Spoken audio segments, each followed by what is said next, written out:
Le Conseil des ministres adopte un projet de décret relatif à la création d'un fonds de promotion de la publicité, de la communication et de la production audiovisuelle. Notre pays célèbre la journée mondiale de la lutte contre la journée mondiale de la tuberculose sur fond du recul de cette maladie chez nous et la nécessité de poursuivre la sensibilisation. Journée culturelle à la faculté de médecine, conférences et débats scientifiques et culturels sont au programme.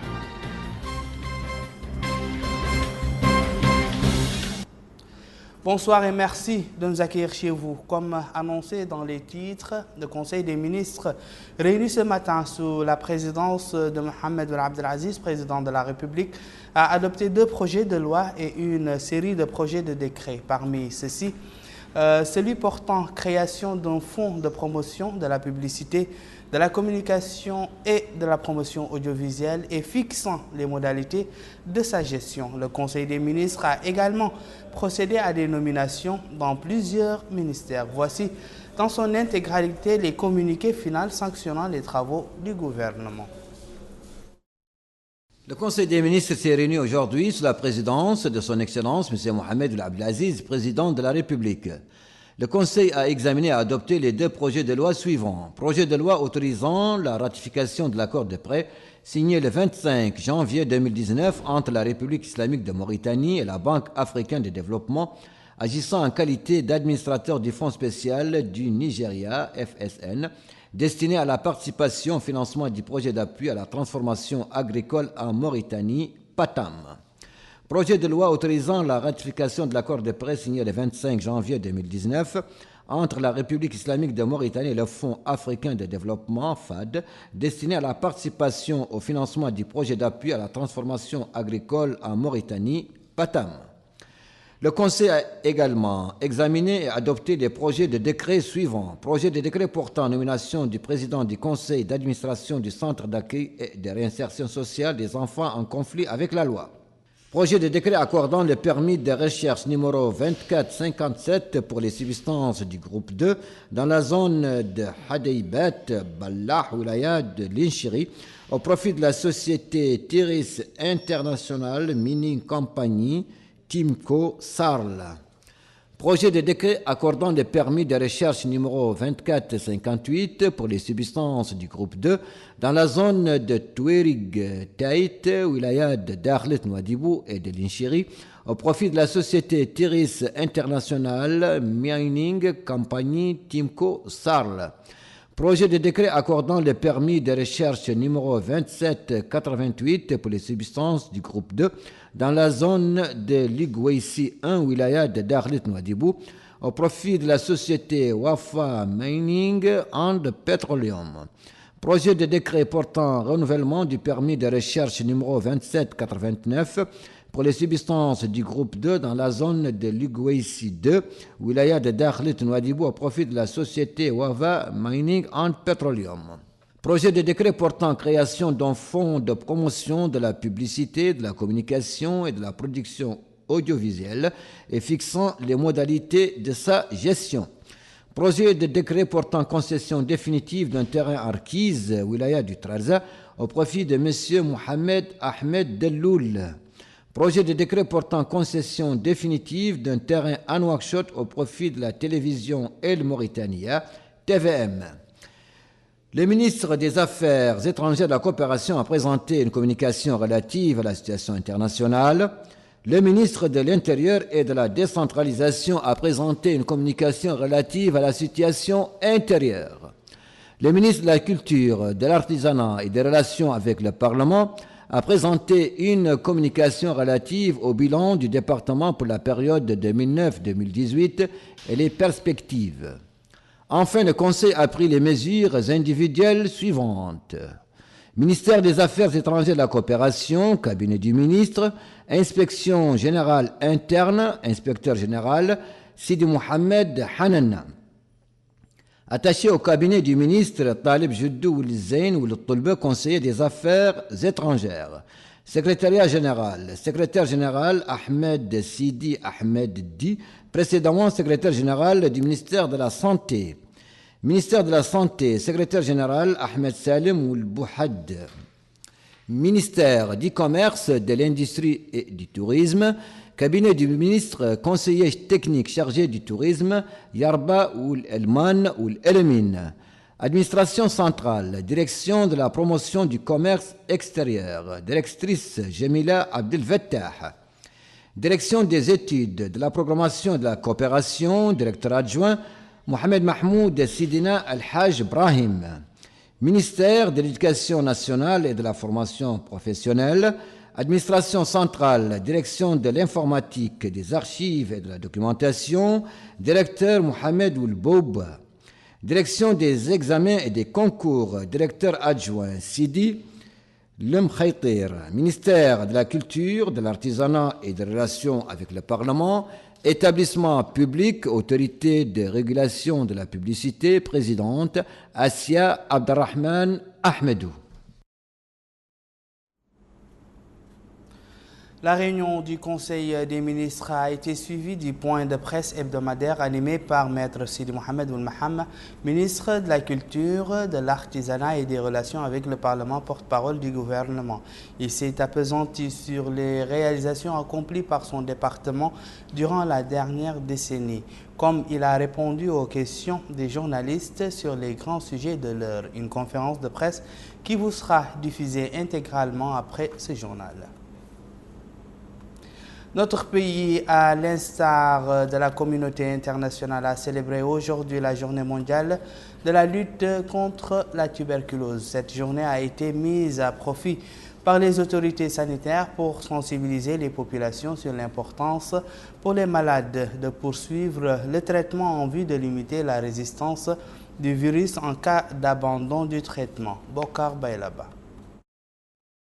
L'Organisation mondiale de la santé, près de 9 millions de personnes développent chaque année une tuberculose active et pas moins de 2 millions succombent à la maladie. Ainsi, cette journée a pour but de sensibiliser les populations sur l'importance pour les malades de poursuivre le traitement en vue de limiter la résistance du virus en cas d'abandon du traitement. Pour le secrétaire général du ministère de la Santé par intérim, Ahmed Jiddoul Zain, des progrès ont été enregistrés dans le domaine de la lutte contre la tuberculose. Cependant, il estime que la maladie constitue encore l'un des grands problèmes de santé publique en Mauritanie. Il a noté dans ce cadre la réalisation d'importantes activités au cours de l'année dernière dans le domaine de la formation, dépistage de la maladie, équipement des laboratoires et disponibilisation des médicaments pour les enfants tuberculeux dans toutes les structures sanitaires du pays. L'OMS, en sa qualité de partenaire technique du gouvernement mauritanien, entend poursuivre sa contribution à la lutte contre cette maladie et œuvrer pour l'éradication de l'épidémie de tuberculose d'ici 2030. Au nom de la directrice régionale de l'OMS pour l'Afrique, je réitère la détermination de notre organisation et de son personnel technique à œuvrer avec les gouvernements, les partenaires et les collectivités pour réaliser les actions visant à éradiquer l'épidémie de tuberculose d'ici 2030.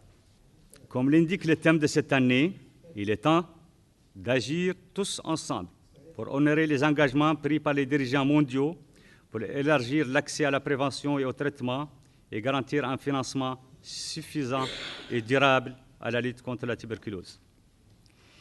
Il est temps de mettre fin à cette souffrance et d'apporter de l'espoir aux patients tuberculeux et à leurs familles en contribuant à mettre fin à la stigmatisation et à la discrimination qu'ils endurent au quotidien. Il est temps d'agir ensemble contre la tuberculose. La célébration de la journée a été marquée par le lancement d'une vaste campagne de sensibilisation dans le pays visant à dépister la maladie et convaincre les malades de poursuivre leur traitement jusqu'à la guérison. La faculté de médecine a abrité aujourd'hui une journée culturelle et technique organisée par le club des étudiants du développement académique et culturel issus de cette faculté. Abdullah Damaba est les temps forts de cette manifestation. Cette deuxième édition des 72 heures culturelles et scientifiques de la faculté de médecine a été marquée par la présentation de plusieurs exposés de personnalités ayant marqué de leur empreinte, leur domaine d'activité, ainsi une conférence sur l'œuvre et la carrière de feu Yahya Ould Hamidoun a été présentée aux étudiants afin que ces derniers puissent s'identifier à cet illustre penseur. Il est important de prendre l'initiative d'associer tout le monde, aussi bien les étudiants de la faculté de médecine, ceux de la faculté des sciences, de la faculté des lettres, de la faculté des sciences juridiques et économiques. Et nous sommes contents d'avoir cette équipe et cette énergie de nos étudiants de la faculté. Les étudiants ont eu aussi droit à une présentation sur la fonction de médecin. Cet exposé qui a été animé par un spécialiste a été une occasion pour ce dernier d'encourager les étudiants à persévérer dans leur quête pour le savoir. Il les a aussi inculqué l'attachement à certaines valeurs comme la modestie, l'entraide, entre autres. La fonction de médecin, c'est un engagement qui demande beaucoup d'efforts, beaucoup d'engagement personnel. La vie d'un être humain, ce n'est pas du n'importe quoi. Quand on fait de la médecine, on devient responsable de vie de plusieurs personnes. Une petite erreur peut entraîner la catastrophe. Je vous encourage à rester, surtout, je pense que cette assemblée va rester solidaire et va donner l'exemple de la solidarité des médecins. Le lancement des 72 heures culturelles et scientifiques du club estudiantin pour le développement académique et culturel a aussi été marqué par un défilé, ce afin de mettre en exergue le riche et divers patrimoine culturel dont recèle la Mauritanie. La particularité de cette deuxième édition a été mise en avant. Cette année, on a voulu être un peu créatif. On a dit que, vu que l'année passée, c'était juste la faculté de médecine, pourquoi pas aussi faire intervenir les autres facultés, à savoir la faculté de sciences juridiques et économiques, la faculté de sciences techniques, la faculté de lettres et tous les autres instituts au niveau de la Mauritanie. Donc c'est dans ce cadre qu'on a créé ces collaborations et il y a plusieurs expositions qui vont se faire dans différents domaines. Car étant étudiant, on ne doit pas juste maîtriser notre domaine, on doit aussi avoir des prérequis dans les autres domaines. C'est dans ce cadre-là qu'on a créé ces expositions. Chaque domaine, chaque étudiant va venir créer, ils vont venir un peu exposer leur filière, expliquer quelles sont les avancées qu'ils font dans leur filière.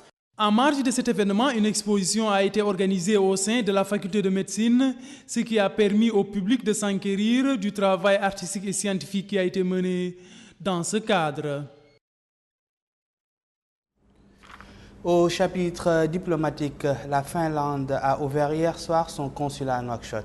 L'événement a lieu en présence de nombre de consuls représentant les États liés à notre pays par des relations diplomatiques.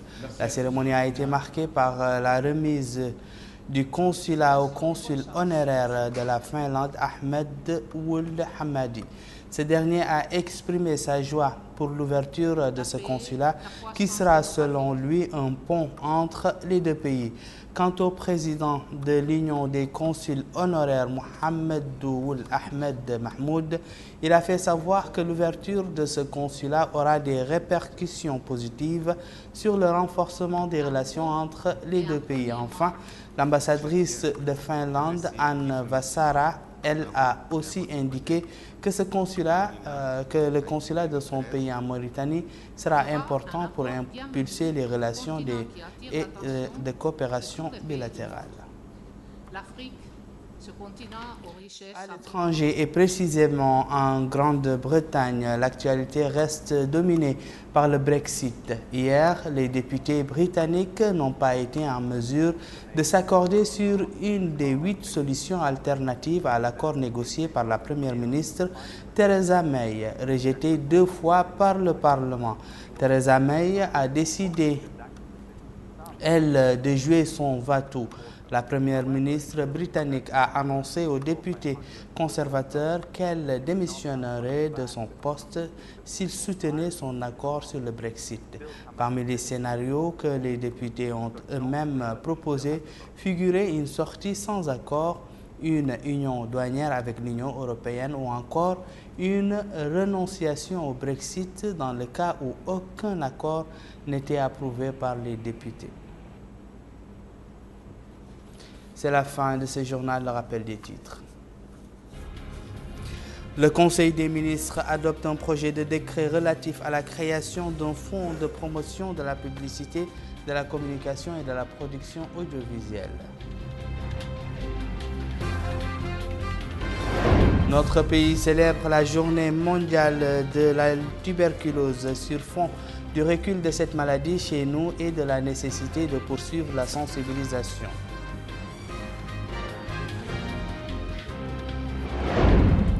Journée culturelle à la faculté de médecine, conférences et débats scientifiques et culturels sont au programme.